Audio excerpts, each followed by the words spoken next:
é, Pedro, só um comentário aqui, porque está muito feio, né? As pessoas não apoiarem essa investigação também no Congresso Nacional, porque também é prerrogativa do parlamento fazer esse tipo de apuração, e quem está contra fica feio. Aí tem que dar um jeito, sim, de arrumar para dizer que apoia, mesmo que não seja da oposição, porque tá ficando muito feio. Pedro Venceslau, você tem apuração, então, sobre esse apoio do PT à CPI do Master na Câmara dos Deputados. Conta pra gente. Boa tarde e bem-vindo, meu amigo. Boa tarde, Débora. Boa tarde a todos. Pois é, hoje é um momento de transição na bancada do Partido dos Trabalhadores. Sai Lindbergh Farias, entra Pedro Uczai, de Santa Catarina, o novo líder. Um líder considerado mais próximo de Hugo Motta, com mais conversa com Hugo Motta do que o Lindbergh Farias. E hoje teve, então, a reunião da bancada na qual se discutiu CPI do Banco Master, o caso do Banco Master.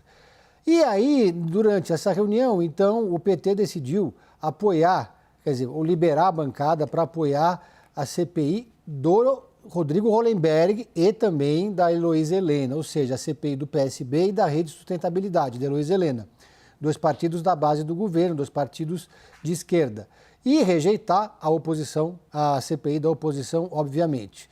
E até o momento, pelo menos metade da bancada, segundo o Caio Junqueira, mais do que isso, ele fez uma matéria hoje, dizendo que 65% da bancada do PT assinou a CPI do Banco Master. Quer dizer, não há consenso na bancada, mas a grande maioria decidiu seguir por esse caminho, inclusive o agora ex-líder Lindbergh Farias e o vice-líder do governo, Rogério Correia, com quem eu conversei hoje mais cedo. E aí, para entender um pouco por que o PT decidiu por esse caminho. Primeiro, eles avaliam que essa CPI proposta pelo Rodrigo Hollenberg e essa outra CPI proposta pela Heloísa Helena e pela Fernanda Melchiona, elas circunscrevem o caso do Banco Master a questões envolvendo o próprio banco e o BRB. Fica, portanto, centrada ali na questão da tentativa de compra, na fraude do Vorcaro, sem ampliar demais o escopo, sem que se transforme numa CPI do fim do mundo.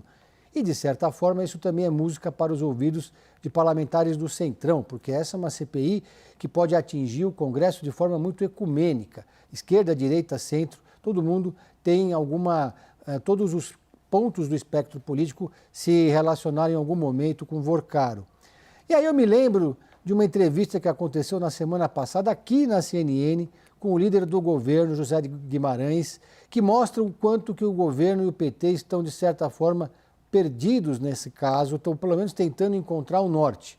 O José Guimarães disse com todas as letras, de forma muito enfática, que CPI é palanque para a oposição, que o governo não apoiaria essa CPI, que a PF está fazendo um trabalho implacável, que as instituições estão funcionando, então não haveria por que apoiar nenhuma CPI ou CPMI ou iniciativa que fosse nesse caminho.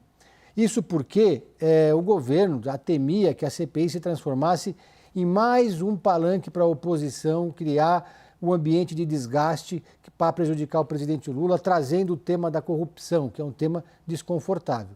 Agora a posição do governo já é outra, é de neutralidade. O governo vai pela neutralidade, o PT resolveu apoiar, peronomútil, porque metade da bancada não apoia, e a oposição vai tentando emplacar sua própria CPI.